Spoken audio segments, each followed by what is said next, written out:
Hi, I'm Pete George on Game Changers with Vicki Abelson, and our special guest tonight is Sam Harris. As opposed to our unspecial guest. that would be, wait, I was going to call him Taco again. It's not Taco. It's Tango. It's Tango. And it's a she. It's a she. You're so confused. I know, I'm You're so confused. The Tango's very sweet. Yes. Well, we'll see if Tango decides to be in the She's show. the tap, tap, tap. Go away. Okay. Go, darling. Look at, I don't know if you can see Tango. Darling, Go. Sam! Yes. Hi. Hello again. Hi. Mm. Thank you for doing this. I'm so excited. Me too. And I want to say thank you to Dan O'Shannon, because Dan was going to be with us tonight, but Sam's got a premiere coming up. And when you had good to things happen. Turn things around. Yeah, but when exciting things happen for friends, we have to make allowances. I And Dan was appreciate lovely that. about it. Thank you, Dan. And so tell us about the premiere. I'm so excited. Well, the movie is a film of my live musical, Ham, a musical memoir, and we played it live, the show in New York. Mm-hmm. Where'd you do it in New York? We did it at Ars Nova, and Billy Porter helped develop it and direct it there. Wow. And then we came here, and Ken Sawyer, who's a brilliant director, did this production. And Were they very different, the two shows? It was just the next level. Okay. It was just the next stage. It became more produced, it became more refined, it became more polished. And then we did it again at the Pasadena Playhouse, and then we shot it. How long ago was that? We shot it last summer. Okay. So, and it's really pretty. It's just beautiful. Andy Pachogel, who is the director of the film, did such an extraordinary job. I mean, what has he done? But what would we know from Andy? He's done a lot of indie films. Okay. He's done a lot of music videos. We've worked together on several projects. He's just super smart. He's smart and he gets it, and he's kind, and everybody loves him. So is the whole thing like? Did you see? Oh God, what was the one with Andrew Reynolds? The show that they just made into. They shot it. You mean Boys in the Band? Not Boys in the. It's the one they did the remake of that I saw on Broadway last year, then 2 years ago. That now I can't. All right, I'll look up. She brings up things that Christian she can't Boyle was in remember it also. anything about It's the show about the husband that goes off with his lover, and his son is going to have a bar mitzvah. Thank you. Falsettos. Did you see how they shot Falsettos? No. Made it into a movie? No. Well, really, they didn't make it into a movie. They just shot the show. Shot the show. So did yours have other elements? No. We shot the show. But we shot the show. If I must say, I've seen a lot of things that are where they shoot the show. Okay. This was crafted. We had crane shots, and we had close-ups, and we have it sweeps, and it's beautiful, and the audience was wonderful, and I'm just so proud of it. What audience? We did 2 shows, okay, so we could edit, and then the next day we did some pickups, so they could come right on the stage in my face. Right. I was so tired. I bet. Because we talked about this. You give from the kishkas, whether there's, because you did it in my living room, you did a part of it. Right. And whether there's 50 people there or there's 2,000 people, you're given the same. You know what? You don't want to leave anything on the stage. You just do the whole thing. And I can say that. I have never, ever phoned in anything. I leave it, here you go. And I think that's a blessing and a curse. How is it a curse? Because it takes so much for me to get on the stage. I am terrified. I am nauseous. I say to myself, why are you doing this? Every time still? Every time. Why are you torturing yourself? No, I shouldn't say every time. When I'm doing a long run of a play, like on Broadway, where I'm playing a role with a cast. Okay, what role did you have in The Producers? I played Carmen Of Gier. course you did. I knew you Had did. a ball. So that was different. Yeah. Because you're support. But when I'm doing a one-man show or a concert or something, Todd Schroeder, who's been my music director for the best and collaborator and everything, he's like my musical soulmate. And I have to say, he's also the person who gets me on, because I get so scared. I am horrified. I'm like, why are you doing this? Okay, wait a minute. Even if you're going to like the Catalina Club, like to a nightclub, whatever. you still have the same Any thing. size venue. It could be Carnegie Hall, it could be Catalina. It's the same thing. Wow, okay. And then of course when I land, I have greatest okay, so how many seconds does it take till that goes away? When does that go on the stage? I'll say something funny. When Todd and I are touring, when we're going around doing concerts, And I'm like, oh, I can't sing, I can't. We're at sound check, right? And he has before seriously been like, turn the spotlight on. Can they hear? Turn the spotlight on. And suddenly I can sing. Or even worse, Vicki, if there's, I'm like having trouble, but if there's someone cleaning the auditorium, you can sing to them. It's an audience! And all of a sudden I can sing! Isn't that awful? No, it's not. It's interesting, but it's good that you know that about yourself. Yeah. But I mean, okay, so when you're a little kid and you're singing in the living, you're singing for the family, right? Whatever you're putting on your little shows. Were you frightened then? No. I bet not. No, right? You never. could just go out and you could just... I think I only got frightened when there was an expectation. And... Okay, so let's talk about Star Search. Okay. So, how scary was that? That was scary. It wasn't crazy scary? It was crazy scary, but I was also 22. And I was so ready. Well, you certainly were ready. I was ready. You were because ready. I had, in my short life, I forgot to look where yeah. I had, you know the thing about the 10,000 hours? You brought this up last time. Did I really? And I don't, but you didn't tell me what it is. I brought it up before. You brought it up, but you didn't It's the only other time I brought it up. But you didn't tell me what, what it means it is that people, whether they're an athlete or an actor or a singer or whatever it is, I'm just getting that there's a thing of, what are you doing? I'm getting us so we're here so we'll be able to see who's watching us so we can talk to them. Okay. Yeah. It's about if you've put in 10,000 hours of performing, of painting, of athletics, then that's what cements your foundation. And the people who are lucky, like me, who knew what they wanted to do at a really early age. I had way more than 10,000 hours. Okay, how much is 10,000 hours?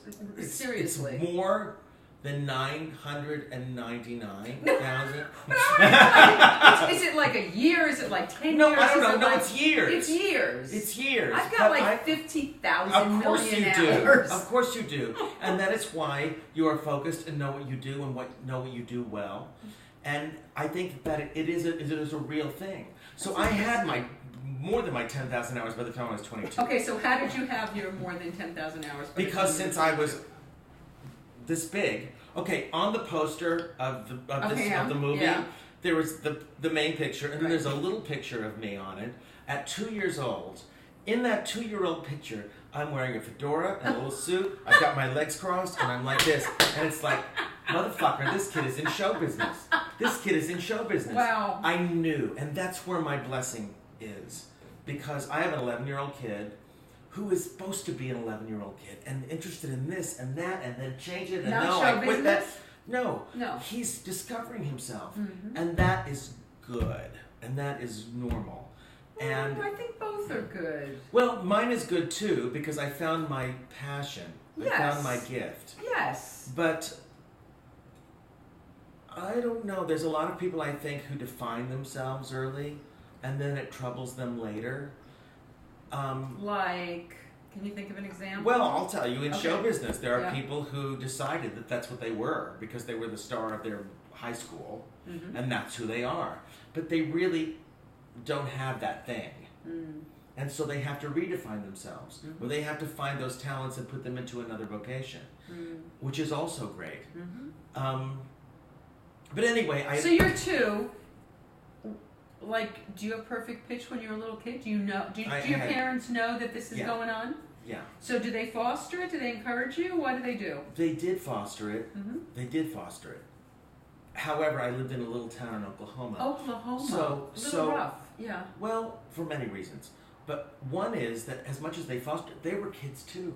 My parents, like that generation, they were in their early 20s when they had a child. Right. So they were kids trying to find themselves. And what did your parents do? My father was a band director at the high school. So he was a musician. And he played the trumpet. And my house was filled with music. What did they listen to at home? Everything. From pop music to he loved the Broadway shows like Jesus Christ Superstar and things like that. And that you got to end up doing. Did he get to see you? I did indeed. Yes, he did. But he also played classical. He did this great thing, Vicki. I don't know how old I was. I was under 10. We sat in a room, and he put on a record of, I don't know what the piece was. It was classical music, and it was exciting, and it was orchestral. And he said, "What's happening?" And I let the music underscore the story that I made up. How old were you? Under 10. Under 10. And I said, they're in a graveyard, and the skeletons are dancing, and they're celebrating. And I created this whole story that was inspired by hearing the music. And I realized at that point, consciously or not, that that's what music is. It brings up something in you that is a story or a memory or your imagination or something that touches you. It was a gift that they gave me. Now, the other side of that is I lived in a little town in Oklahoma, so it's not like the opportunities were there. You know, I took tap class, I did whatever. I was in a drama class when I was 10, but it wasn't, School plays. Of course. I was putting on my own, and I convinced all my teachers to let me write and produce my own plays starting in the 2nd grade. 2nd grade. And you know what? I think when a kid is enthusiastic about something, a good teacher says, go. And they did? And they did. Well, one in particular. And then after she had done it, a precedent had been set. So after that, I'm like, she let me do it. Now you let me do it. So you were writing your own plays? I was writing them and directing them and in them. And, you know, it was my safety net. Because growing up there for me was not easy as a gay guy, a gay kid. Okay, so when did you know that? I don't know that I knew how to define it as gay. But I knew. Did you go out with girls? Oh, sure. You did? But I'm talking about way younger than that. Right. I knew that I was different. Okay. I knew that I wasn't like others. Were there other kids who knew they weren't like others? Maybe? Well, I discovered that later. Okay. But... No. No. Did you have friends? Were you picked on? What was the story with that? I was picked on. I was bullied.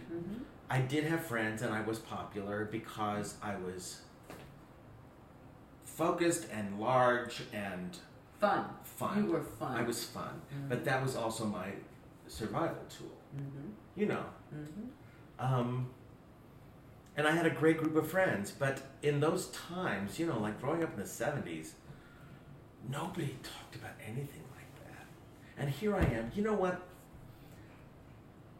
I am of the generation that was born into a time when homosexuality was considered a mental disease and mental illness, was illegal, was this shameful, awful damnation thing, to marriage equality, and now I have a husband and a child. I am the generation who experienced that arc of progress. That's an extraordinary thing. Because if you were a little later, then you got the perks of the movement. Right. If you were a little earlier, you never saw that happen. Right. So it's really something to live in this time.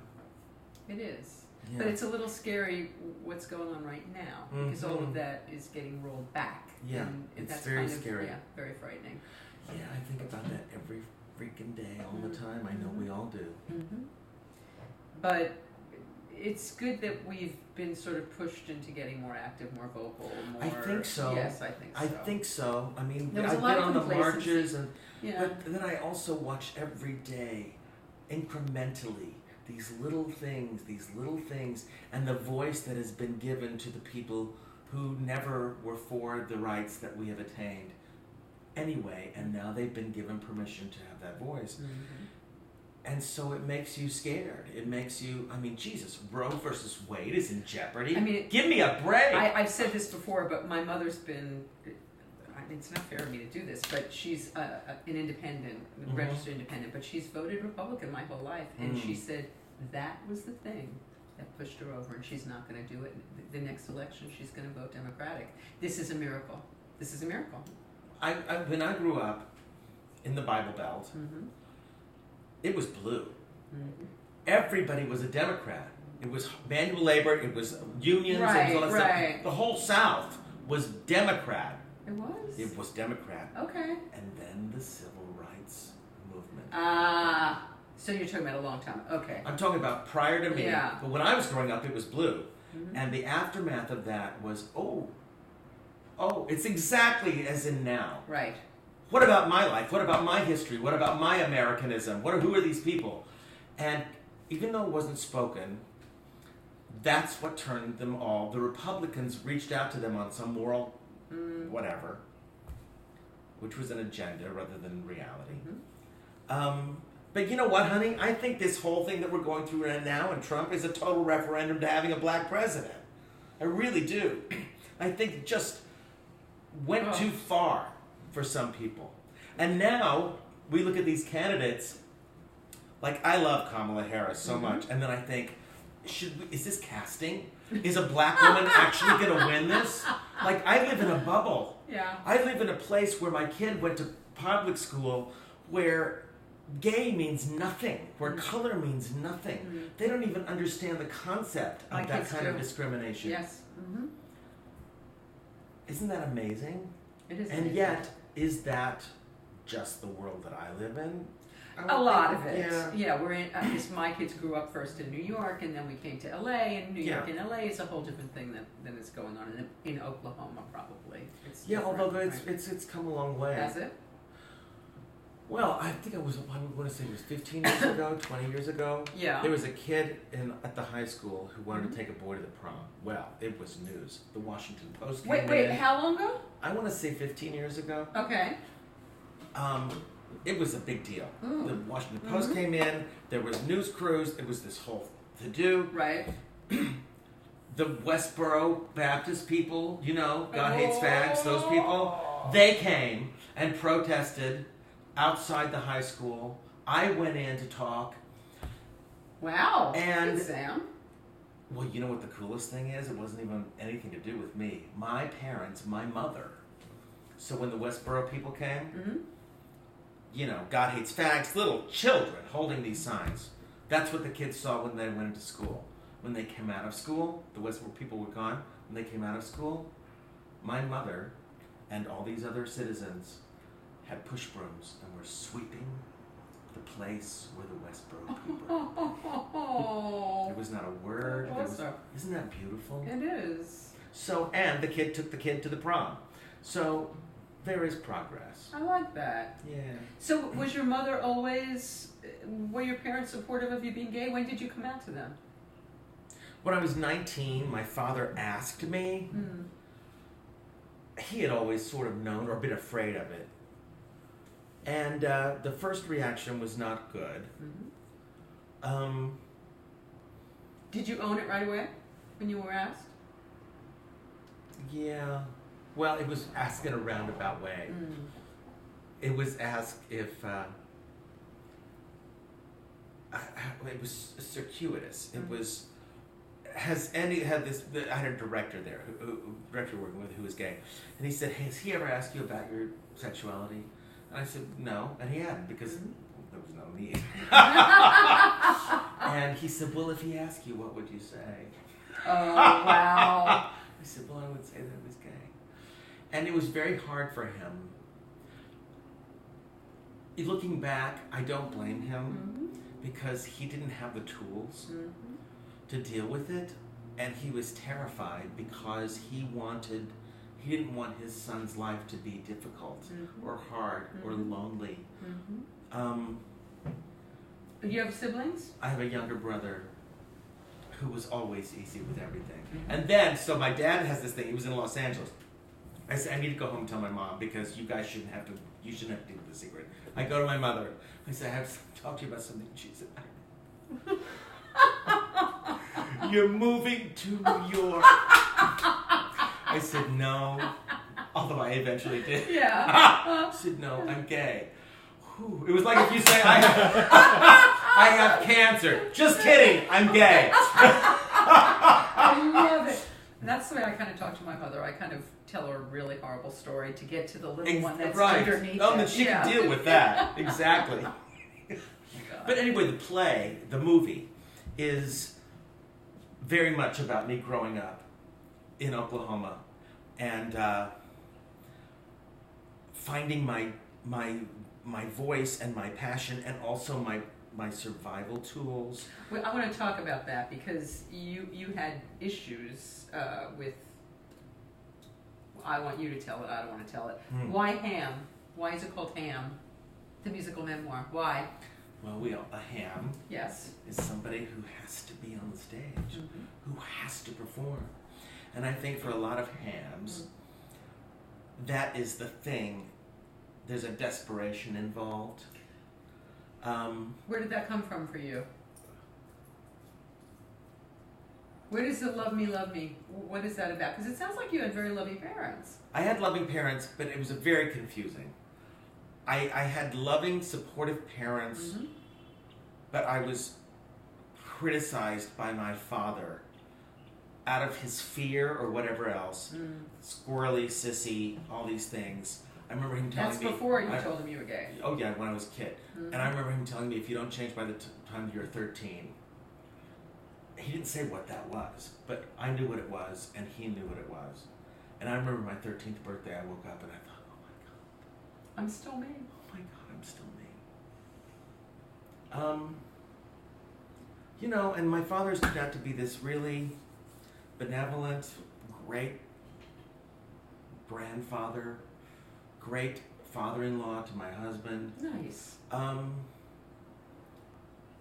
It's you know, he had more change in him than I had to do in me. So has he changed? Okay, so I know that you're sober. How did you, were you an alcoholic? Were you a drug addict? What was your drug of choice? Alcohol. Yeah. And when did that start for you? Well, I left home when I was 15 years old. So by the time I was 15, 16 years old, and I had moved away. Okay, so what did leaving home at 15 mean? Leaving home meant after the summer of my 15th year, I went to some Opryland, a theme park. Okay. And I met other people who love to do what I do, you know? Summer job? A summer job. And I fell in love. And this is in the play. This is in the play. About me falling in love. For the rapture of falling in love for the first time. And then coming back to the place that I knew damned me for any of these. So the idea of having the most joyous experience and not being able to share it with anyone, not being able to say, this happened to me. And I had a suicide attempt. Okay, and what was that about? It was that. It was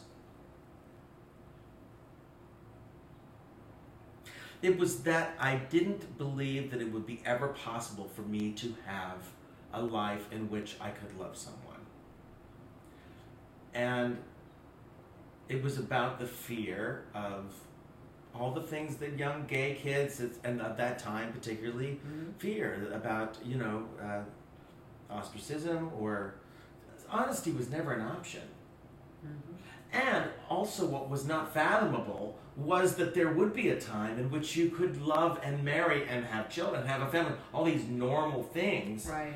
It wasn't even part of something that I could have imagined. It wasn't even a what if. It was just literally not on the table. Right, or a thought. A thought. It was impossible. And I had experienced such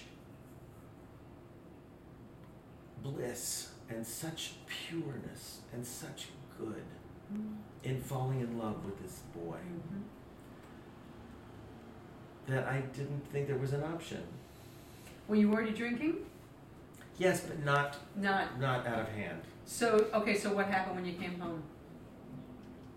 Well, I came back to a very dark place. And kept it all inside. Kept it all inside, except I was having more and more trouble wearing the mask. The ham.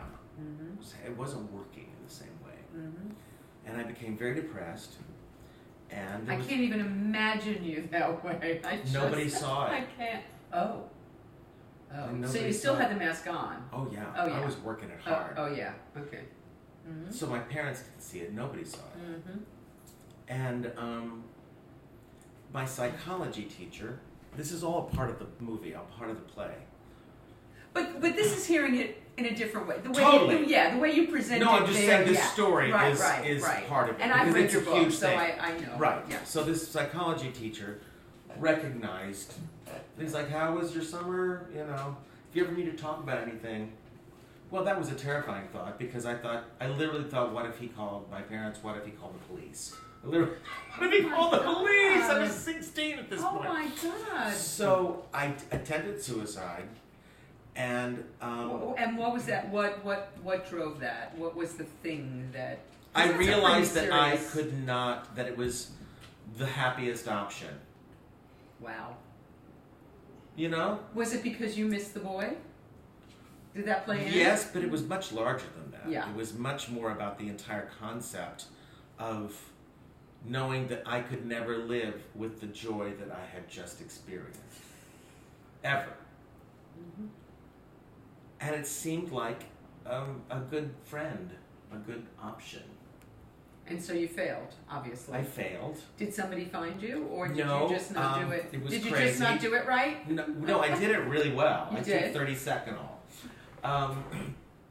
But my brother, this was in my house. Mm-hmm. My parents were out for the night. My grandmother was there. My brother stepped on her darning needle and it broke off in his foot. So I'm hearing him screaming. Yeah. And I have to help him. And I'm helping him and I'm pulling it out with pliers and I'm dealing with all this stuff. And then I'm like, oh shit, I just took So I threw up and threw up and threw up and threw up. And then I made pots and pots of coffee. And I... Really? You didn't even go to the hospital? I did not go to the hospital. I was so scared of going to sleep. And I waited up to tell my parents... Because you changed your mind? Or just... I had to be present for him. Yeah. I had to take care of him. Mm-hmm. And also the other part of that, Vicki, is that I think when you are suicidal, it's because you feel you have no value. Mm-hmm. And I think that circumstance gave me enough, after it was over, mm-hmm. in other words, rather than doing it again the next day, mm-hmm. gave me a sense of I have value mm-hmm. because I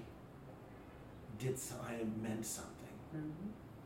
And that got me through for the next part. And then I went back to the psychology teacher and I told him the truth. And I told him about Scott, my boyfriend. Mm-hmm. And I told him everything.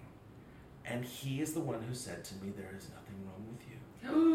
Thank God for him. Thank God you had him. He got out the fucking American Psychiatric Association book and showed me, because this was like 1976. Okay. Showed me that in 1973, that the American Psychiatric Association had deemed that homosexuality was not a mental disorder.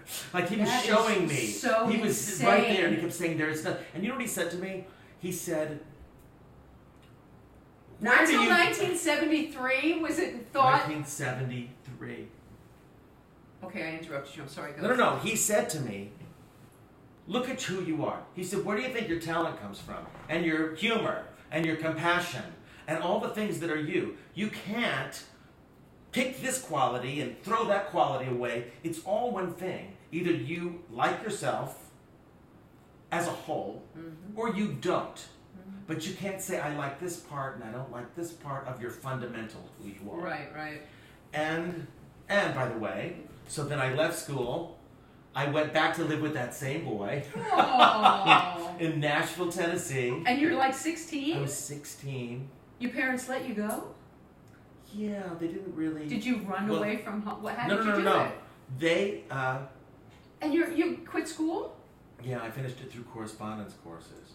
And they let you do that? You know what? I think part of it was because I was really mature and mm-hmm. really focused. And I think that they knew that... You'd be okay? My little town was not going to give me what I needed for the next steps of my life and mm-hmm. career. Mm-hmm. But I look at 16-year-old kids and I'm like, how did my parents do that? I know.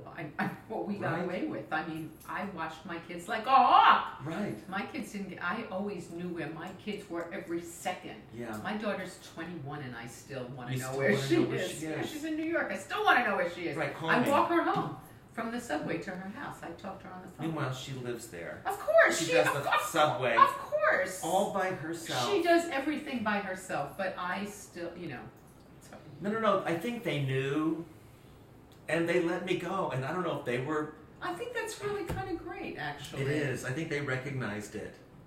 It was a great thing. So what happens at 16 when now you're in Nashville with this boy? Yeah, it was the greatest year ever. How are you supporting yourself? I'm doing a job. We're working at Opryland, and we did a show 5 times a day, and then we went on tour, and then we did a film of the show, and wow. we did all these things, and I found my tribe.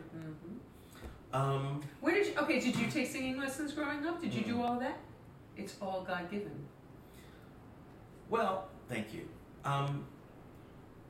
I listened to other singers. You trained yourself. I listen to other singers, and I listen to how they place things. But you know what? I'm a very big advocate of, yes, you must know technically what to do, right? Whether you're a dancer or a singer or whatever. How did you technically know what to do? I imitated, and I found placement by listening to different singers. But that's really secondary to the kishkas. Why you sing. And you know what? That's kind of what that psychology teacher was telling me. Because would I have had the need to express myself with a gifted instrument? Would I have had the need to express myself that way had there not been pain and obstacle? Because you and I both know, my dear, that all art comes from obstacle. All growth comes from obstacle. Yes, it does. Period. You don't have to have art in your life. But I'm talking about, yeah. When we're talking about whether it's music or painting or architecture or whatever it is, the people who create have had to overcome something. They have to say something. They have to find a humanity. I don't know anyone who's grown up with some sparkling life who has a goddamn thing to contribute to society. You mean like a Kardashian or something? Well, I don't think that's a sparkly life. I think that's deep shit. Yeah, that's really scary. I Can you imagine? And no one has a pristine life. But I think for what we those see and what's real is very different things. Excuse me, yes. Yes. But I think that I'm grateful. I mean, I'm a part of a minority. And but again, okay, I'm generalizing. And this sounds generalizing to a stereotypical degree. But if you look at American history and what the black culture brought us through music, you look at the Jewish, which is another minority, through humor and that kind of structure, that is inherent, that is American by brand, that humor. I mean, we think of it that way. Right. That's Jewish. Yeah. That's what's so funny. Black. It's music and sound and pain and rhythm and R&B, all those things. You know, I hate to be stereotypical, but gay people have stereotypically created beautiful things. Beautiful things. So all of these are minorities. And when you grow up in a place, I think that isn't steeped in culture. I mean, my family, I've done my ancestry. We go back to like the 1600s. Oh, really? American? Oh, God. Oh, really? Both sides. Oh, wow. Yeah. Wow. But we didn't come from that kind of like an Italian thing or a Jewish thing, you know, and yet you've got the Jew in you. I'm totally a Jew. But you know, here's the thing though, Vicki. I feel like I'm just babbling. Here's the thing about the gay thing. Yeah. Is that we are not passing that down through our parents didn't teach us, oh, I'm gay, your children, it's not like if you're black or you're Jewish. How do you pass on the gay thing? You can't, because it's not. And it doesn't necessarily mean that you're going to have gay children. Precisely. Yeah. So there is no one incumbent of passing that history and where we came from and what we've accomplished. So you're not coming from, if you're black, the parents who knew and their genealogy, and this is our plight, and this is what we're after, and this is what we stand for, or Jewish or anything. Gay people, the parents, there's no connection. Right. And many of us have been pushed out of our families. So it is incumbent upon us to do it through art. To do it through passing the story too. Because, you know, there's a generation now that thinks, these are my rights. Why should I be grateful? This is just, of course it should be this way. I'm like, do you know what we got, how we got here? Anyway, we're all over the place. But I love that about you. Yeah. So, all right, so let's go back to, so you're with Scott, and you're in Nashville, and you're living this life you want to live. Why the booze? What's going on there? Well, first of all, I'm living this life I want to live, but we still didn't tell anybody, even our closest friends. Really? It was still of a time where we had separate beds, like Lucy and Ricky, really? And then we pushed them together at night, and we spread them apart in the morning. Wow. Because even if people knew, it was not talked about. We were not... So you're not holding hands outside? No! Uh-uh. So, the booze, well, it's hereditary. Okay, yeah. My mother is a sober alcoholic. It's in other elements of my family. And when did you know you were an alcoholic? I didn't admit it till I was in my 40s. Right, but... when are you drinking every day? When are you drinking in the... Well, I was drinking every day forever. Always. Yeah. Always. Okay. Yeah. It was part of my, you know what I called it? When I had, and I was never seriously into hard booze. What was your drug of choice? It sounds so, you know, I go to meetings and it's like Don't say rosé. No, it's not rosé. But I drank wine. Yeah. I drank a shitload of wine. All right, that's right. Yeah. I never went, I mean, I drank hard stuff, but not really. I drank on a regular basis, and my life, and also I perceived it, I was going to say this, when I would start being able to drink at whatever time I decided that was all right, and I actually literally said, oh, this is when I go into my real self. This is when it's my time. Because everything else was a bit of an act. Did you perform under the influence? No. Okay. It was the one thing I didn't do. But it got really bad. How did it? Sadness.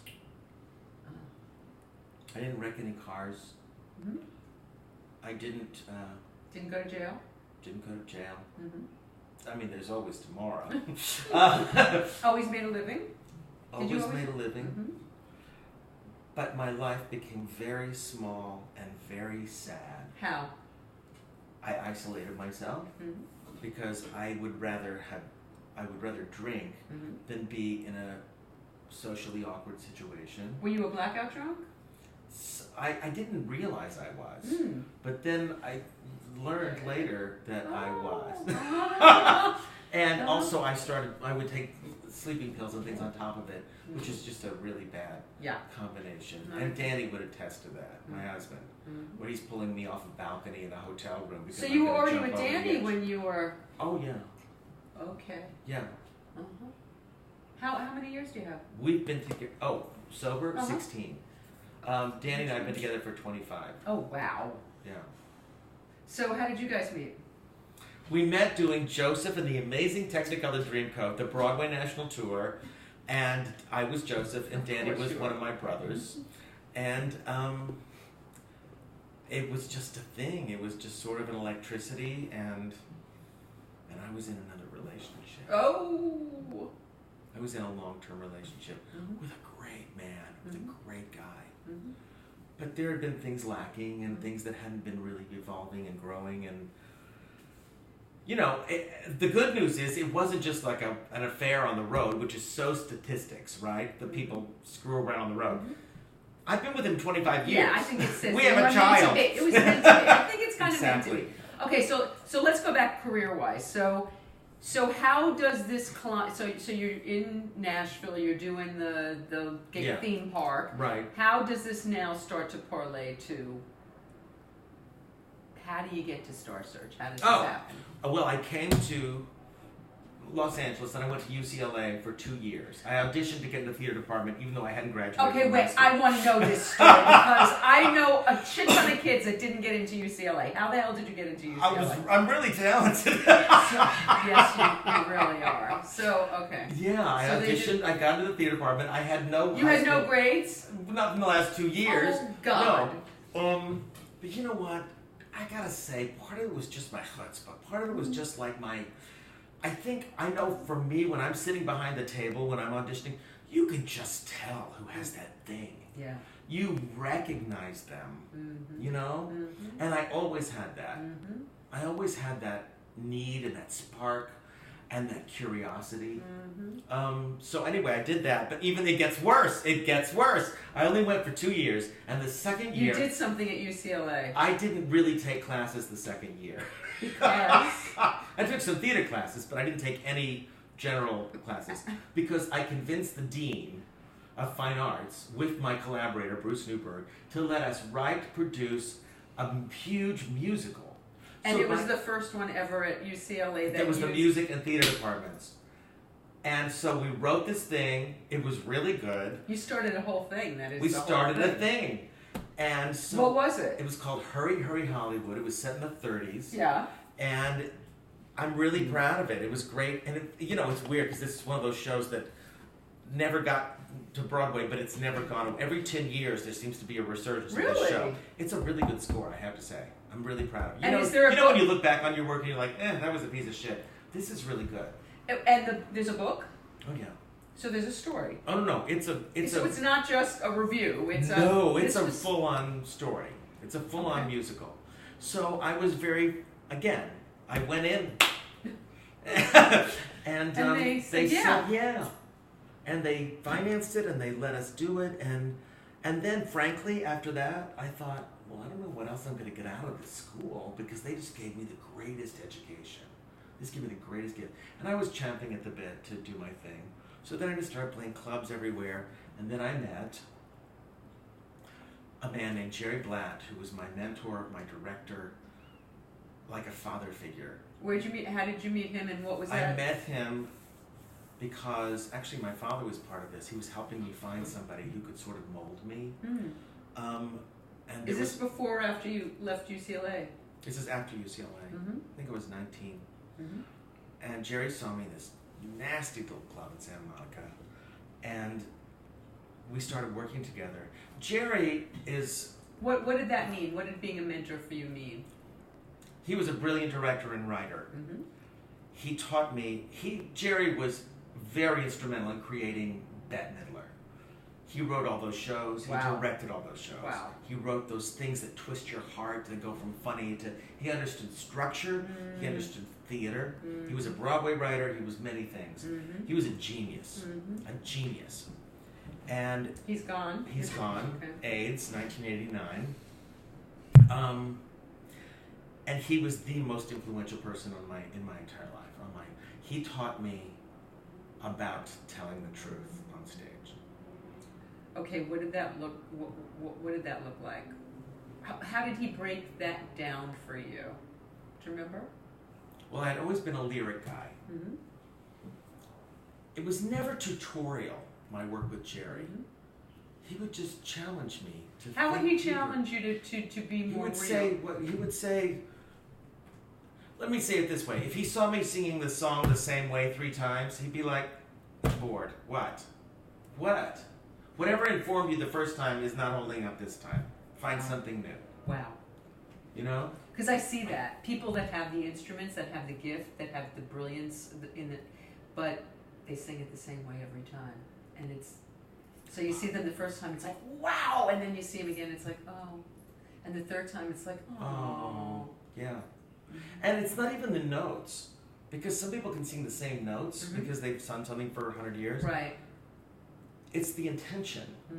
Because for me, who's sung some of the same songs for 20, 30 years. How many times have you sang Over the Rainbow? Thousands, right? And I can honestly say this is no bullshit.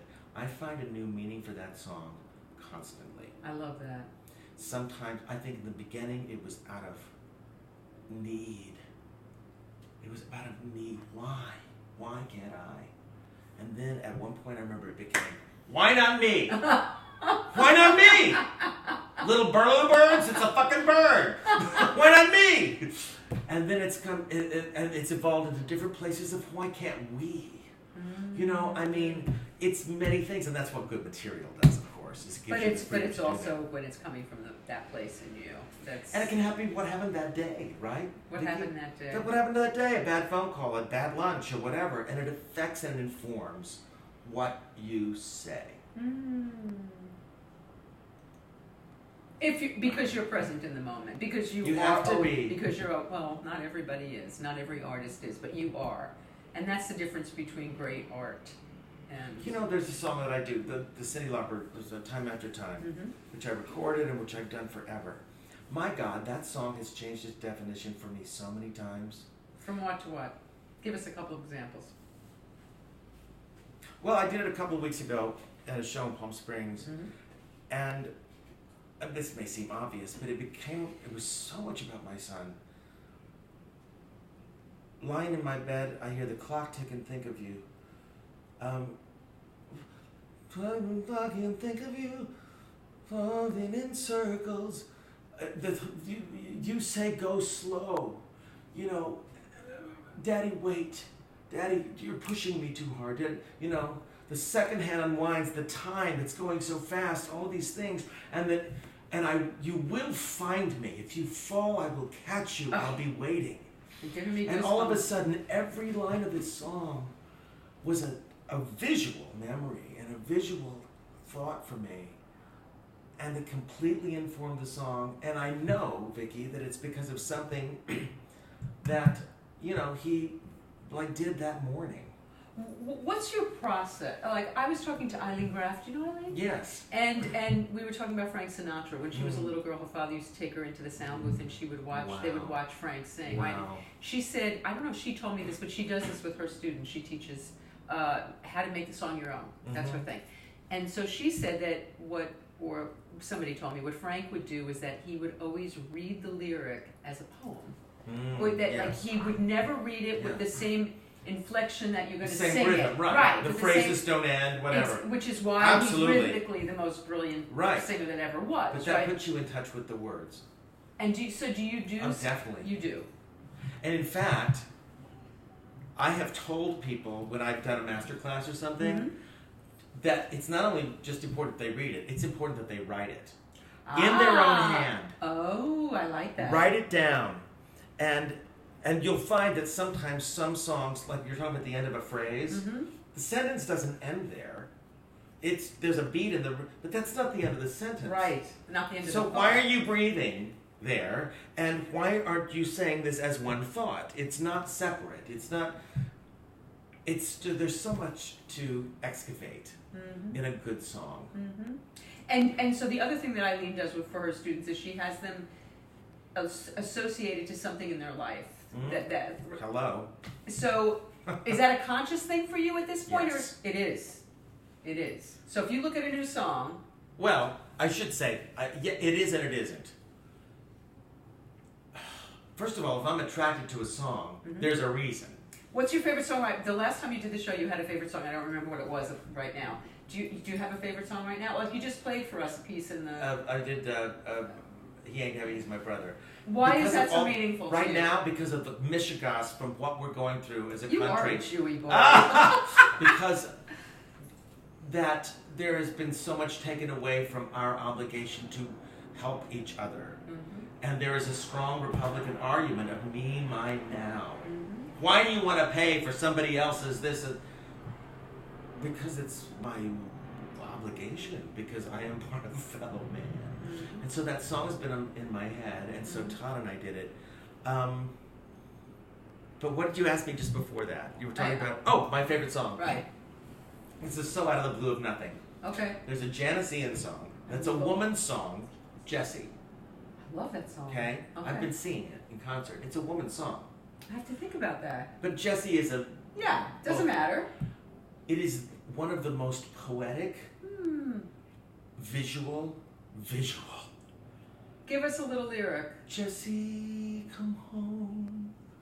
There's a hole in the bed where we slept. Now it's growing cold. Hey, Jessie, your face in the place where we lay by the hearth, all apart. It hangs on my heart.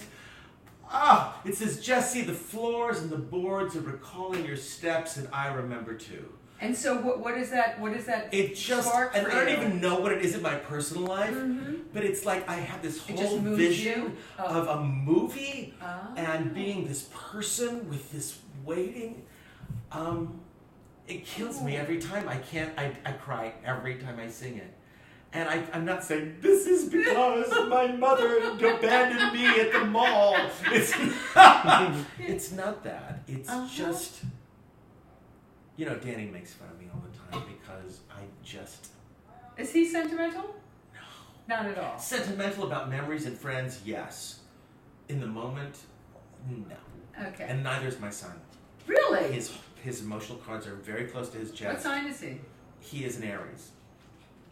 Does that make sense? He's got it in there. Oh, I know he My does. son's an Aries He's also. deep and rich. Deep, Okay, deep, but let me deep. tell you something. But always acts like everything's okay. Exactly. Yeah, I got that. And he lives with me, who cries at the drop of a hat. So we were What's seeing... Danny? They were, Wait, what are you? I'm Gemini. Oh. Yeah, and Danny's a Leo. Okay. Every so many people in my life are Leos, and I'm like, what did I do to deserve this? But we were, a few weeks ago, I took Cooper to see, there's a new production of Anne Frank at the Museum of Tolerance. And there's an Anne Frank exhibit before. So I take him, we see the stuff, he and Danny go away. You are so Jewish. I'm so Jewy. There's a room. I'm a Jew, that's why I can say this. And I'm not, but I can because I am. There's a room that has speakers, survivors, talking. A woman, a survivor. My mother-in-law did for the Showa Foundation, her She story. did? Yeah. So I went in, I snuck in, and I'm standing at the back, and she says, "Come, sit! You look uncomfortable!" I'm like, "I have to leave soon." "It's okay, come in!" So I sit and I'm listening to this. I'm a freaking mess. I've just seen the Anne Frank thing, and now I'm going into the play. Oh, yeah. So I'm sitting there with Cooper, and I'm holding his hand, and he's cuddling against me, and I'm watching the play. And at the end, I am so trying to contain the noise of the sobs, and that little motherfucker turns to me and says, "Why are you so sad?" And I said, "I'll tell you in a minute."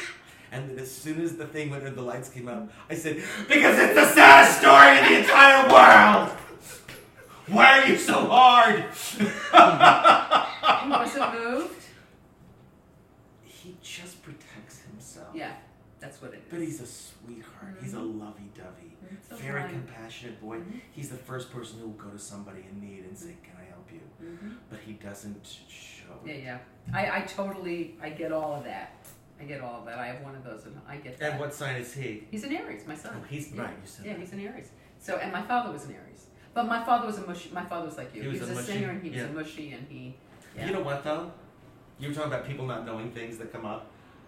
Nobody knows this except maybe a few people I've told this in my closest inner circle. As emotional as I am on stage, as available as I am on stage, emotionally I can cry, I can go to it right, boom, boom, boom, boom, boom.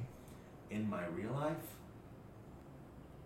I am not about myself.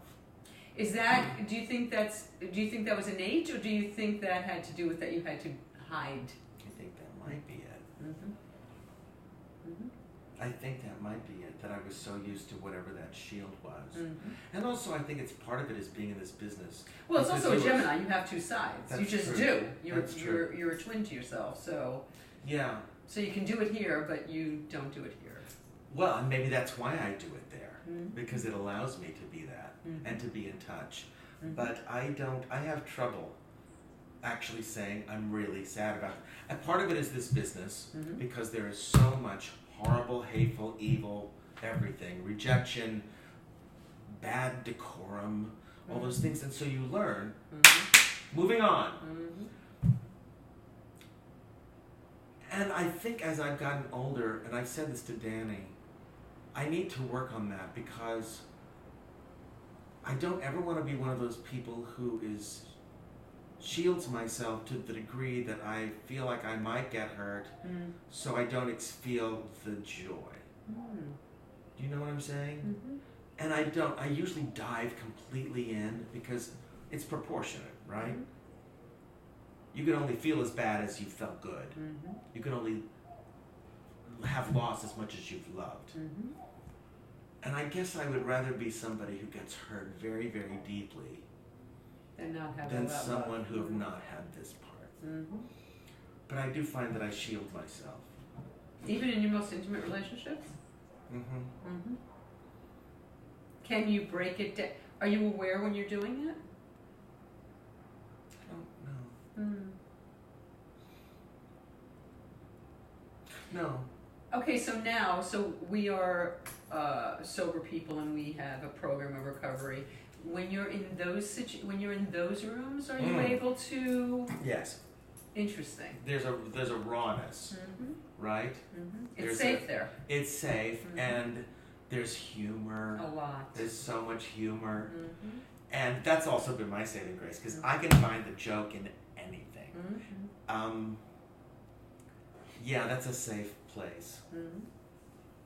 Also because it doesn't matter what the reaction is, right? When you're with intimate people that you love, there's always that other thing of like, what are they going to think if I say this? What are they going to think? Are they going to try to take care of me? I just want to be expressing myself. Don't fix me. Don't, But when in those rooms, it's like whatever. Well, what was your bottom? Why'd you get sober? I said this word before, but I was so sad.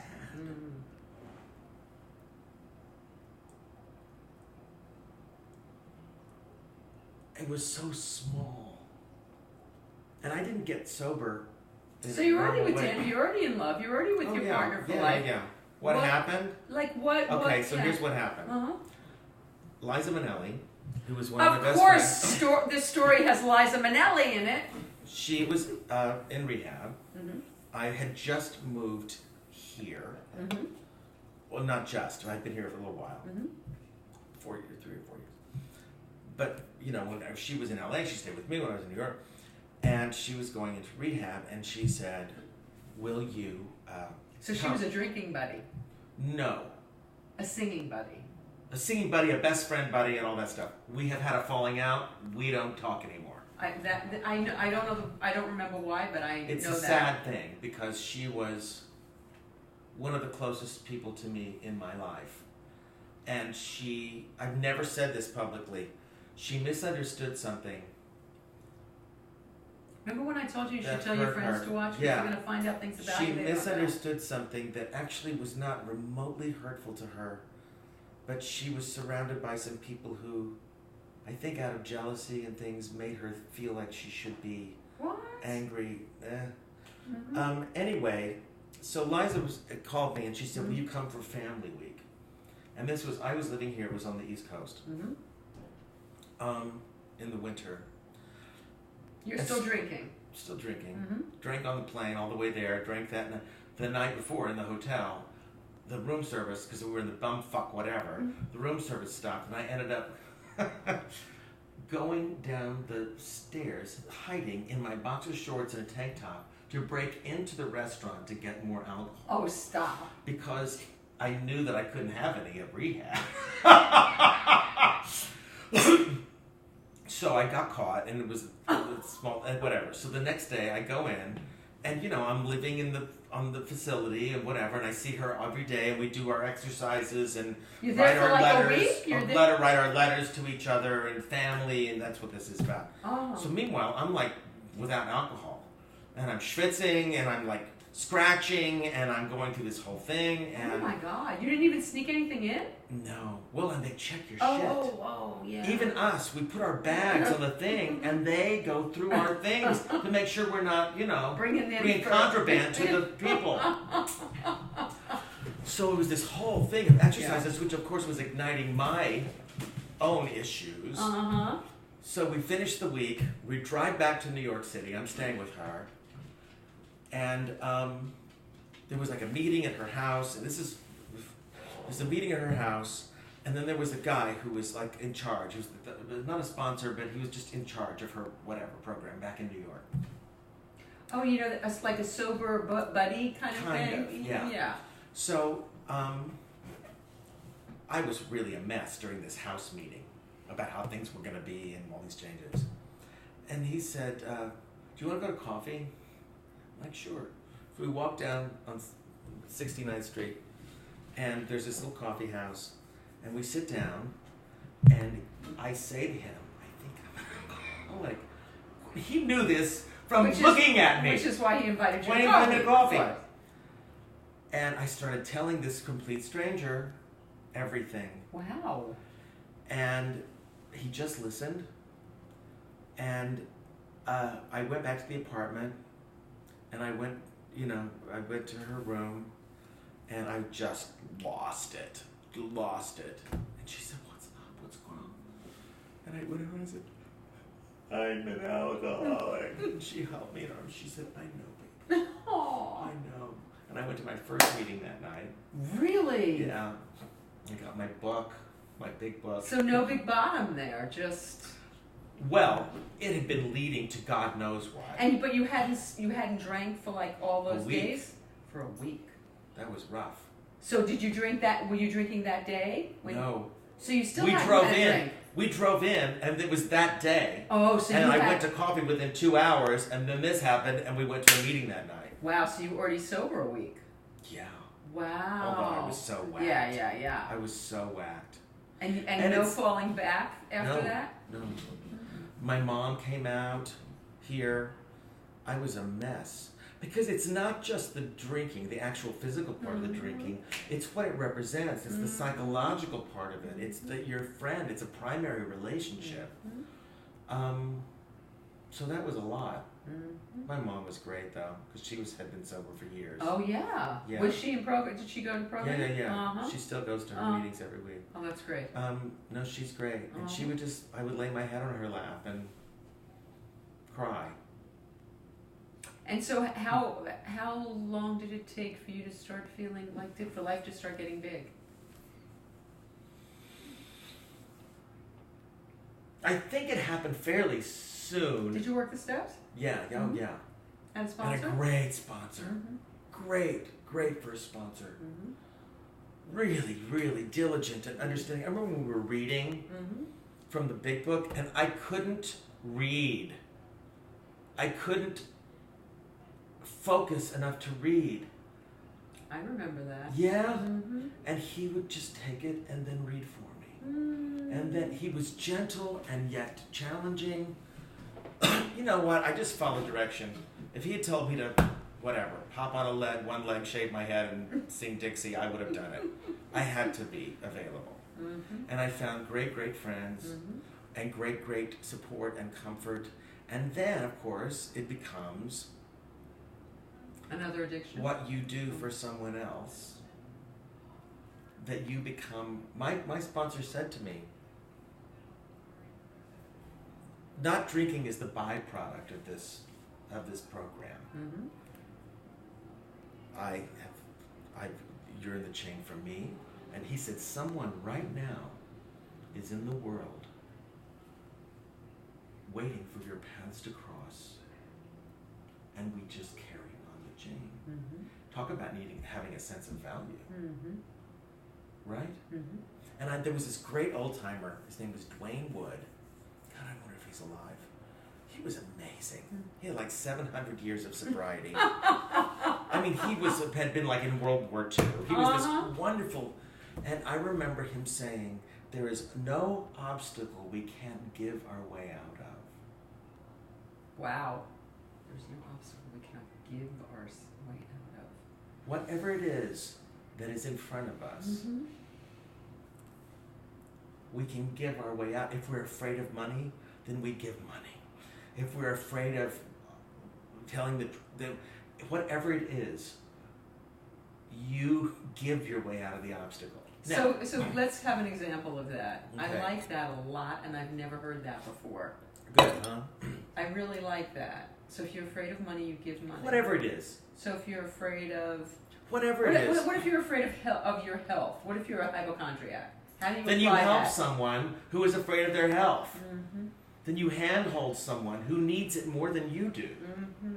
You know, I had a friend who was dying of cancer, and it's very, very easy to become selfish, stages of anger and resentment and all these things. And I said to her, having heard that and been in the program, I said, you know what you should do? You should go, because there's somebody who you've had cancer for 8 months, there's somebody who's only had it for 3. So you've been through what they're going through, and I'll bet you can help them. And once we go outside of ourselves, You can't keep it unless you give it away. Mm-hmm. That's what he meant. When our focus, and this is kind of like with Danny and I, we don't practice this nearly as well as we say it. But the thing is, what we try, not successfully always, to live with is, if I make you the most important person in the world, and you make me the most important person in the world, we'll be fine.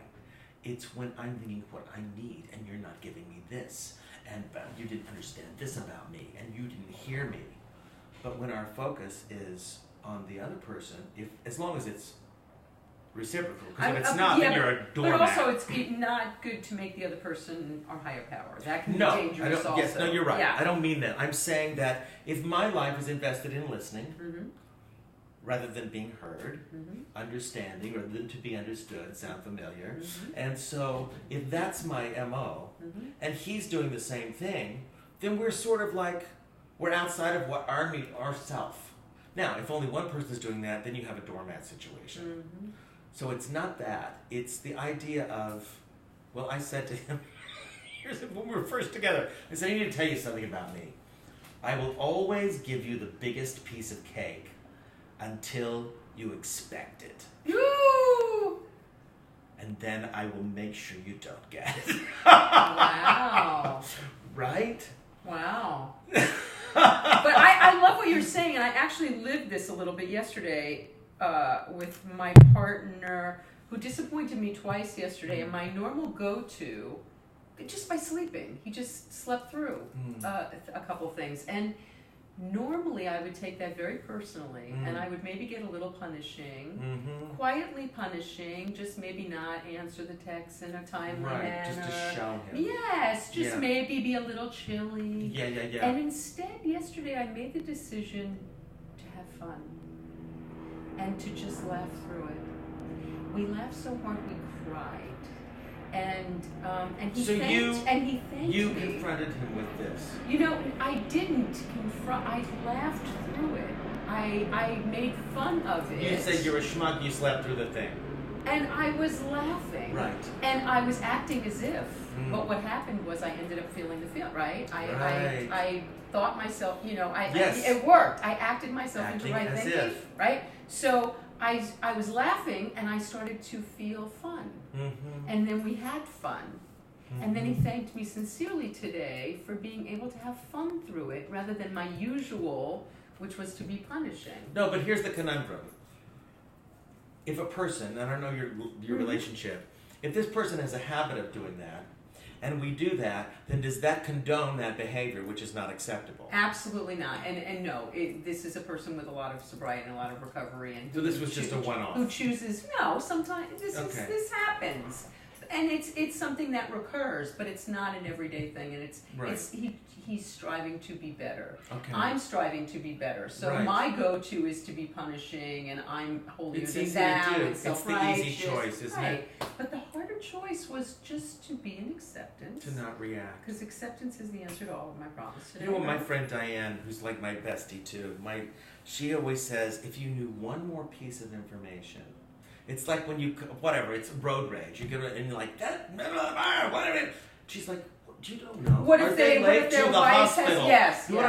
Even just in these minor things, if you had one more piece of information, would you be more forgiving and have compassion? Yeah. And so, and I'm trying to, you want to teach your children this. It's like, you know what? Yeah, they were an asshole, but we don't know what's going on. So, let's give them that and let it not affect us. Well, it also it's the present for me, right? Because if I have compassion for that person, because resentment's are the poisons I give myself to kill you, right? To kill somebody else. Right. So if I'm not angry, if I'm not upset, I feel better. Not only that, but you're not passing on that shit to somebody else. Yes. And I say that to my son. I said, you have so much power. You have so much power. What you do affects a chain of events. Absolutely. So what you do with that information, I said, imagine that kind of power.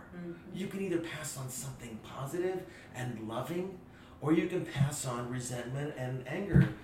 And you try to teach these things, but really what you're trying to do is teach yourself. And it's also the power of example. Because Yes, when your totally. son sees Gotta you model it. behaving that way, sees Danny behaving that way, Right. that's what teaches. I can say all the things I want to, Right. but until They I have to feel see it, it. and until I feel it, until I live it, like somebody can tell me, why are you being punishing? You're not going to, you're Right. beating yourself up. No, it's not till I feel the difference. Right. It's not till I be nice instead and go, oh, this feels so much better. I Right. like laughing through this. When I'm being punishing, right? But I don't want to feel that way. No. No, that stinks. Yes. So all right. We've been talking for like 5 hours. We've been all right, but we haven't even But I'm gotten to happy your career. about No, we haven't actually. We haven't been talking We that. just Pete, do we kibitzing have questions? We do. What? Okay, 'cause There are I want to get to questions? the career, but let's hear the questions before we go there. All right, you ready? Yeah. Oh God, yes. I've got a lot of comments too. So. Okay, give We'll us take give, both. give us All right, Linda. both. Let me see. The book is touching and funny as the show was in the movie. Sam, will you be on tour or performing anywhere in the LA area anytime soon? You were talking about Catalina. I just did Yeah. Catalina a few shows about a few months ago. I just did some in Palm Springs. I have no plans. Wait, no, you have something coming up on August 30th and 31st. You have Oh, something. that's in Palm Springs too. Okay. That's right. What is that? In Palm Springs. Okay. I forgot about that. I will be there. But in LA proper, probably within the next 6 months, probably. And then, but let's talk about the movie a little bit right now. But first of all, I will not be doing Ham again for maybe ever. Really? It's just too hard, Vicki. It is Physically exhausting? physically, emotionally, vocally, everything. And I did it, and I did it, and I did it. And it's like my producer, Susie Dietz, said. She goes, a 25-year-old could not do this show 8 times a week. And so I'm really happy that it's filmed and that I can share it. Because I probably won't be taking this show out again. Okay. That's all right.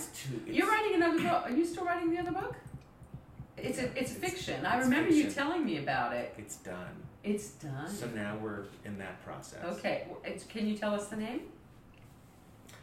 No, don't. I'd rather not. Okay, don't. Okay. Can you give us a little tidbit about It's it? about a boy. I know it's about a boy from Oklahoma, isn't it? A boy from Oklahoma. It's a coming of age story. He's 12 years old, but he also he learns that he has the gift to heal.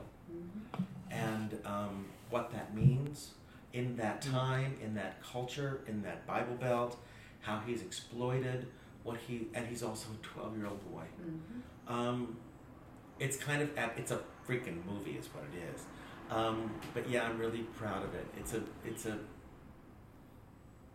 I'm excited. I can't wait to read it. I should give you. I would should give it love to you. that. All right, I will. I would love that. Okay. All right, what else we got? Let's see. Stephanie would like to know if you were a big Happy Days fan.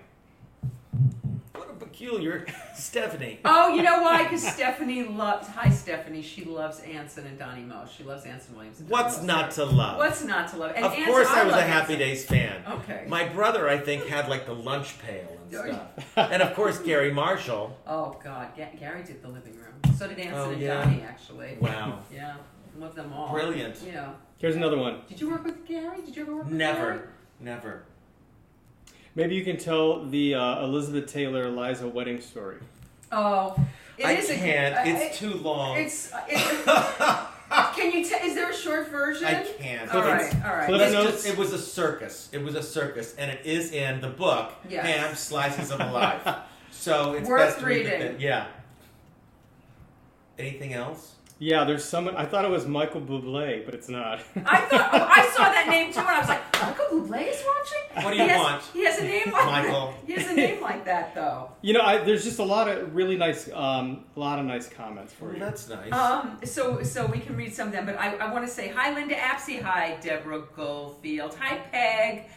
Hi. Who else are we saying hi to? Jeffrey, Mary Ellen, Kathy. Hi, I would say these names, but I can't read Ken, I'm damn reading them thing without my all right, I'm glasses. putting my glasses on. Jody, David Pincus, hi. That's my mother's maiden name. Michael Townsend, hi. Pincus? Lori, yeah, my mother was Pincus. Really? I thought it said Carl Reiner. Oh, it's Carrie. Hi, Carrie Kozlov. Crystal husband, she made my earring. She's such a doll. She's good. fantastic. Yeah. David, Ken. All right, so let's do the career a little, because people do watch, because they what this show started to be was how do people merge creativity and commerce and make that work. Right. So you're doing the theme park thing. What happened? Went to college. Yeah, you did the UCLA played every dumb thing. Then yeah. I met Jerry Black, who really helped me hone my craft. How did he help you move to the next level? What was the next level? He gave me. I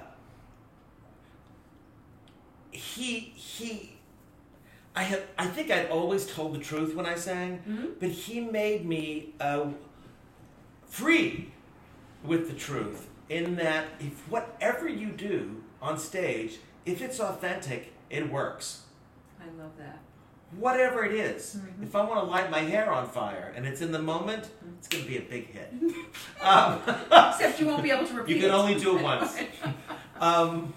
But no, he taught me that, and that was important. So when Star Search happened, I already had an enormous repertoire. Okay, so how did that happen? How did that happen? Well, it was the first season, so there was nothing. We didn't know what it was. So how did you hear about it? I didn't. They were scouting. Oh. So they saw me in some club. Then I auditioned in a room, like 15 by 20 room with people filled with it. The piano couldn't fit, so the piano was in the hall. I stood in the doorway and sang. What did you sing? I sang "I'm Changing" from Dreamgirls. Oh, I love. And what year is they this? were like 83 or whatever it was. So it's kind of getting cool to be gay at this point. Oh, but no. No? Oh no, this wasn't out of anything. I mean, do the math. But no. Well, I mean, are you kidding me? to be gay? I was working with all gay men forward. in New York then, so I don't know. I'm telling you. No, it wasn't with me. Okay. So, anyway, they rejected me. Oh. Because they thought I was too theatrical. So that there were two people, a woman named Jan Wallner and a guy named Steve Stark, who said, you have to put this guy on. So they did. And then, I never went away. But I already had the repertoire. I already had the things that I knew I wanted to present. How many levels was it? Well, it was every week. I know, but how many weeks? Eliminated. Right. I think I did 16 altogether. So I basically had a season of singing, That's crazy. And also, Vicki, remember that we didn't have the, You the didn't have Netflix the and the thing. No. There were 4 channels. So we had 25 million people a week. The biggest sitcoms got like 9, right? We had 25 million people a week. So how fast was it how soon did your life change? Well, I don't think it started to air till I had shot the first 4. Okay. And then it was like, what? Yeah, like everywhere? Crazy. In your life? Like, public was, you know why? Because it was the first of, there was no other talent shows, right? It's not like now where there's 30 of them. Right. And also because it was something that America felt they were part of because it was a competition. Mm-hmm. So they rooted for somebody. Mm-hmm. So they felt close to you. Mm-hmm. So being in public was They felt intense. they knew you. Yeah. Plus I was getting offers for everything. I mean, when Dana Carvey was impersonating me on Saturday Night Live, it was like, it was everywhere. And it was fast and it was amazing. Were you loving every second of it? Or was every second of it. God. I was, 22 and I'm like, it's about goddamn time. So you win. So what is that moment like when it's you and the other? What is that moment when you find out that you win? When you win? And thank God it's over. Do you know the whole time you're gonna win? Do you know? No. You don't know. I felt more and more pressure because there were jokes about it being the Sam Harris show. The comedians were putting it into their act. It was always the last segment. It was all that. It was so much attention. It was magazine covers. It was crazy. So actually, I thought, I've got a good chance. But I also thought, the pressure is so, what if I screw up now? What if is everything going to go away? That was intense. Mm-hmm. But it's the same thing, though, Vicki. I remember sitting in the hallway, smoking and drinking my apple juice and water, just paralyzed and terrified. And then as soon as I got there, I felt at home. So. Oh, I didn't even ask you about that. So no stage fright when you would go on and sing on Star Search and 25 million Until people? I got to my mark. Right. Oh yeah, no. Turn on the light. I've never been. I don't. Once I go, I'm pretty comfortable. Mm-hmm. Then I feel really like that's the only place I feel home. Mm-hmm. But getting me there, it's horrible. So okay, so you win Star Search. Yeah. And how does your life? So do you go straight to Broadway? Is that what the next thing? No. I did records. I signed with Motown, and then I did. What was your song? Your hit song that Madonna stole. Oh, Sugar Don't Bite. Yes, she did, and was sued, and she lost. Sugar Don't Bite. That record, Papa Don't that's Preach. the thing is, yes. But that's. Have you figured out what it means yet? Sugar Don't Bite? Yeah. I haven't any idea. But I'll tell you what I've done though. What we started doing, we started making it. The floors are all made out of wood. We've made it like fever in the morning. We've started making it like this cool jazz thing because I didn't sing it for 30 years. It's a stupid, terrible song, and so we've made it into this sexy kind of thing, and it's a ball. And people love to hear it. Still no idea what it means. So crazy. And they won the lawsuit over Madonna for Papa Don't Preach? They did indeed. Wow. Which at least we knew what that was about. Yeah. Well, we sure knew that. So yes, records. I was selling gazillions of records. I was touring. I was all over the place. And is life wonderful? Yeah. You know, I think I was into the drama of it too. Are your parents freaking out? They were loving it. Mm-hmm. They were totally loving it. Mm-hmm. But there were still things with my father in that the need for that approval. Did you get it? Did you go to the hardware store for milk? Did you ever get the milk at the hardware store? I didn't get... I don't know if it was a game. I don't know what it was. But my father was never... He could tell anybody else how great I was. Mm-hmm. But he couldn't tell me. I know about this. And I remember once we were at a show afterward, and he was there, and I went to the bathroom. I came back, and my mom said, "Bill, tell him what you said. Tell him what you said." And my dad went, "Bass player was out of tune." And it said, "Oh my God!" Now he's older. He's able to say what he feels. Yes, but there was always that, which. It's a double. It pissed me off and it made me desperate. My friend Frank Langella calls it the. My friend Frank Langella, Dracula. He's like my bestie. Is he really? He is such a brilliant man. I saw him. Who is in his 80s? No, he's not. Yeah, and working more than he ever has in his life. Is he really? One movie after another, after TV shows, don't do whatever. He's brilliant. He's a brilliant man, and he's 81. And I think 5 years ago he did King Lear on Broadway. It's like. That's a lot. That's a lot. He's a brilliant man. He's also the one who encouraged me to write the book, by the way. Because I sent him a couple of essays, and he said, "Do this, write without expectation. Do not think of who's going to buy it, who's going to read it, nothing. Write. Good. But anyway, he had a thing that really hit me, and I'm sure it will you too, called the first kiss syndrome, which means at one point in our childhood, we got the one kiss. Literal or metaphorical, the approval, the smile, the kiss. And those of us, especially in show business, spend the rest of our lives trying to get the second kiss. Now, in my situation, the kisses have come many with my dad. But there was a very long period of time that it was not available in that way. I think a lot of us have that, don't we? Is it a father thing? Is it a mother? Is it like what about women? For my father, it was easy he was in show business. It was easy to do that. My mother, I don't know if you remember the name of my book. Tell me again.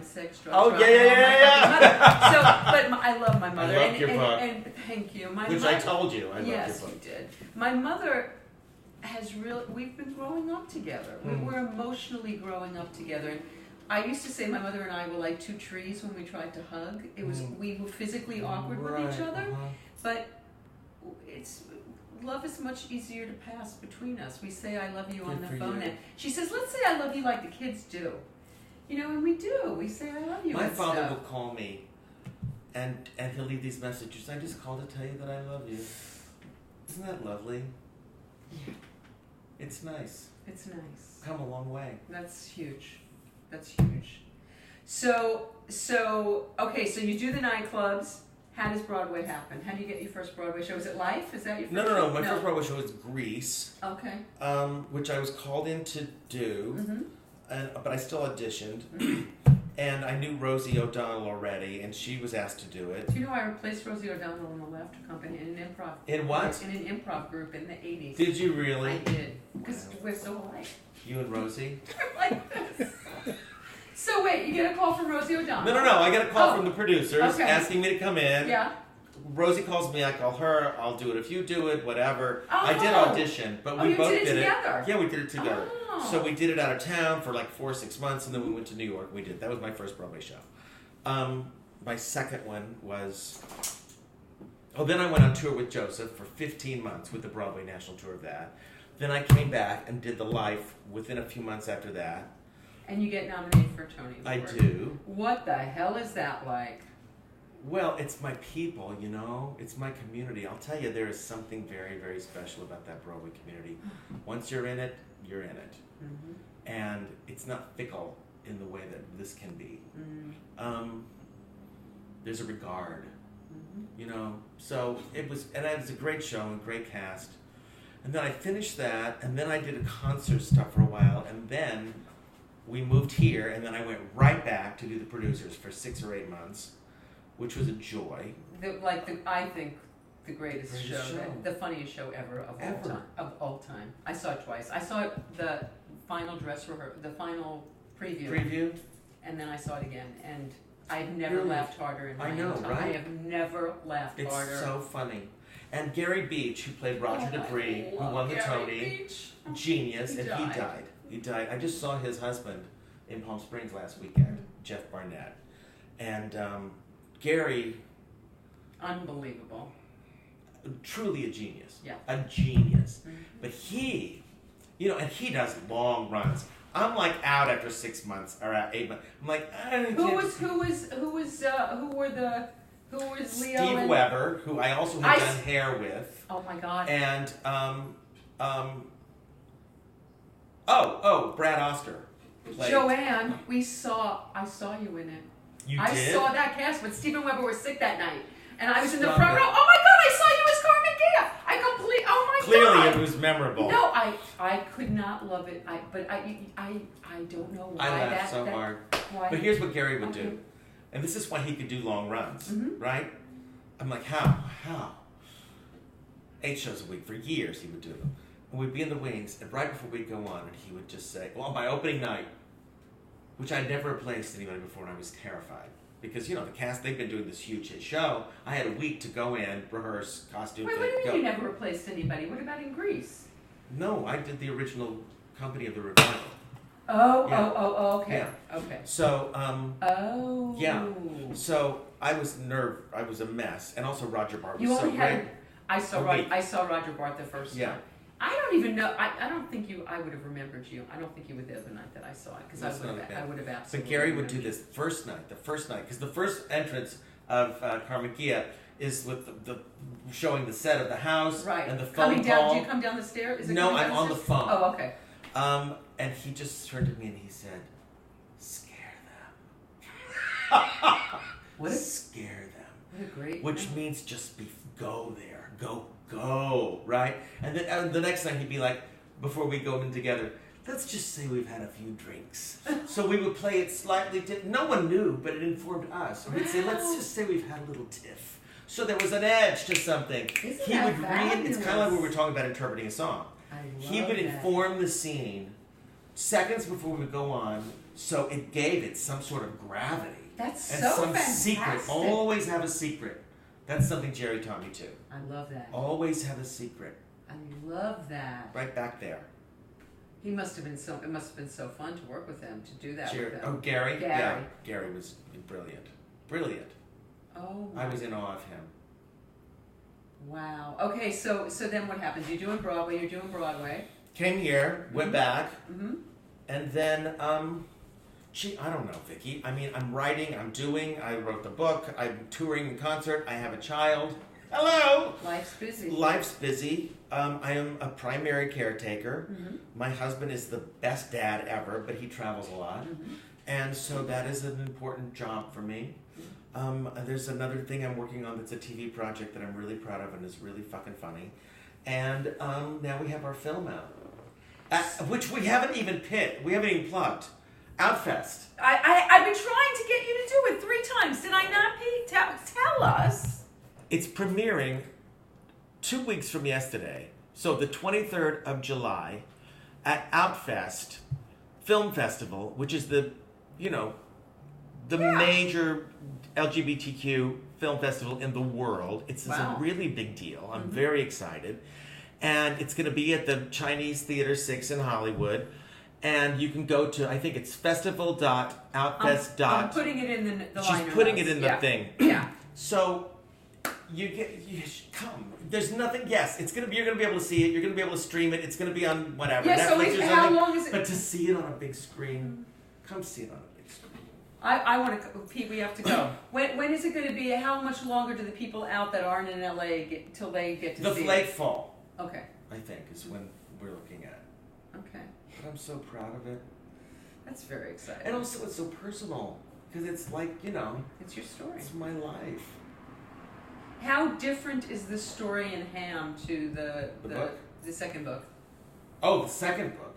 Like what I've written? No, nothing.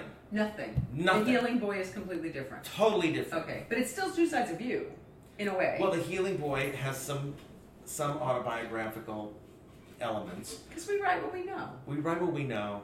But no, they're totally different. Now, and also the book, which was just essays, it wasn't chronological. Mm-hmm.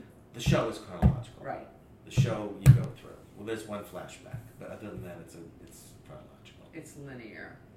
So Sam, you've done. You people must be so bored. They know. We have been talking for an hour and a half. There's no way. Wait, Sam, the show in Pasadena was so great. Can't wait to see it on the screen. Ham Slices of Life is one of my favorite books. Maybe you. Oh, she's the one that asked for the. Linda, he's not going to tell the Elizabeth Taylor, Liza Minnelli. I'm sorry, I can't. Linda's the one who took the pictures at Women Who Write. Those great pictures with. Oh, right. Yeah. So, is there anything? Okay, so you have a TV show in the can that you have this movie about to. You have another book in the hopper.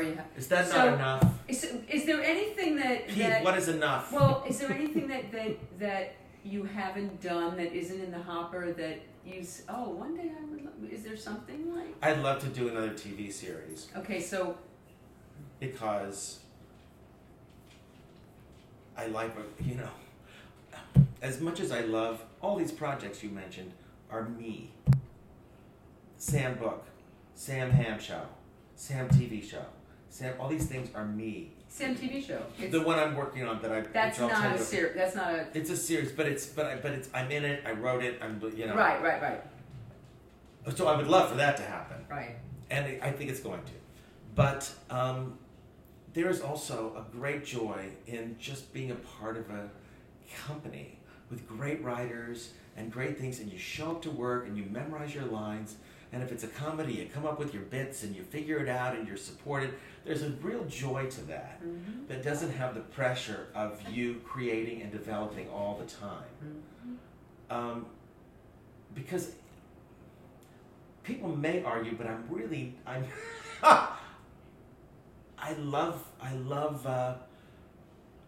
be this, I want the best idea to win. I don't want to be the smartest person in the room. I just love when the ideas are flowing, you say, yes, no, that's, that is what's thrilling to me. And sometimes I don't want to be the main That's thing. a very it's a theater mentality. A company. Yes. It's a company. Yeah. Yeah. But when you find that if you're doing a TV show and that's your family and that's your thing. So yes, I would love to do that again. Totally. Well, so July 23rd, Tuesday, July 23rd. What time is your? It's at 9:30, which I know sounds late. That does. It's for not. LA, it's so not. wild. I know, but it's not. Not Because for there's me. a pre-party, there's a red carpet, Oh. and remember they're showing movies all the time. So the auction was 7, and there's another great movie. I can't remember what it is right now. It's premiering at 7. But it's hard to get to at 7. It is. So 9:30 makes sense. We're in a good spot. Yeah, as long as you have a party first. We have a party first, and I like it. I'm gonna sing a song before the movie starts. Nice. Live. Yeah. Is Todd going to be there? He will. Of course. He was so instrumental in the whole thing. He's a brilliant man, and Yeah, and you guys my together brother. are amazing. Thank you. Amazing. We have to get you back to the living room, you two. The living room. The living room. Back to That the was room. fun. Back to the room. Only I if have Linda to- comes only back if- too. No, I have to get Linda Linda back Lavin out. did it, and we just cackled the whole time. I had the greatest picture that your friend took of where either she's whispering in my ear or I'm whispering in hers. It's and fabulous. it's such a cute picture. It's beautiful. Linda Apsey took that picture. She's a brilliant photographer. So, Sam, before we go, will you sing us out? Will you? And we didn't talk to Pete. Pete, No. Pete, come out here. Oh my God. God bless Pete. We didn't He's talk to actually, Pete. Oh my he's God. been taking pictures out of my windows. We He didn't- is so bored with Pete us. George. Pete, I didn't even talk to Pete today. This is Pete George, the rock and roll comedian. Do you know that Pete's the rock and roll comedian? That's what Yes. they call me. Yes. Okay. So, Pete, tell us about your gig. Once again, yes, headlining the Grand Hotel in Las Vegas. Oh. Yes. 25th through the 28th, and then Sweet. Marietta gig, and I don't know for sure yet, but I just potentially booked some shows in San Francisco. Nice. Nice. Not on a Wednesday. Never on a Sunday. Never on a Wednesday. Never, Yes, I promise. Because he can't leave me. I need can't him leave on you. Wednesday. Yeah, but He's my the show's really hip. Oh, I'm sorry. Anyway. Oh, he's talking about my hips because I won't let him shoot my hips. Ever. Am I Ever. short down here? Look at the summer with the dog. I don't know. I hope Tango you can or see. Taco or yeah, someone. But you're, No, I was actually, this is interesting, the interview was phenomenal, and I was getting all of it, and then I saw this beautiful view in the window shining this godlike light on Vicki and Sam, and I had to get a shot of it. wow. Yeah, it was beautiful. Isn't it interesting though that he says that it was a godlike on us, and yet he was facing the other way. Just what I was talking about. I'm just throwing that out. Well, everybody. So Sam, you have to sing us out. You have to give it. I don't care. What? I don't care. Over the rainbow. Anything you Oh want. no, God, for All right, God help all me. right, all right, all right. Okay, I'll sing a little of that, but I'm not going to go like full. Okay, no, just you don't have to go. So next week, Fred Willard. Fred Oh Willard, wow! will you please? Oh my God, Oh, my he is God. so funny. Right? Yeah. Oh my! All those Christopher Guest movies. Oh, please. From Which Night, you're too young. From Which Night, from Mary Hartman, Norman Sure. Lear. Yeah, but then it was From Which Night, and him and Martin Mull, the funniest thing ever in the world. So funny. Oh, that's going to be fun. Both Tune in for fine. that. Yeah, we're going to Fred's house. I'm gonna go Oh, back. that's great. yeah. That's great. I wonder if he has God-like light. You think? We'll find out. We'll let you know. Anyway, Thank you so much for doing this. I adore you. I love you adore you. too. I love who you are, and I love that you do you. this. I love you more than thunder loves lightning, more than April loves the rain, more than Sunday morning choirs love a heavenly refrain, more than branches of the willow love to flutter in the breeze, or the snows of Kilimanjaro would love to melt into the seas. I love you more. That's a song by my friend Kevin Fisher. That is, I love Kevin Fisher. He's a great writer. He did Women Who Write. Oh, yeah? He's He's wonderful. a wonderful writer. He's also funny. Funny. Kevin Fisher's funny. Thank you so much, Sam. Thank you you, guys. Pete Thank you, George, Pete the George. rock and roll comedian. Mwah. Thank you, Love honey. this man. Thank you. We'll see you next week. Bye-bye.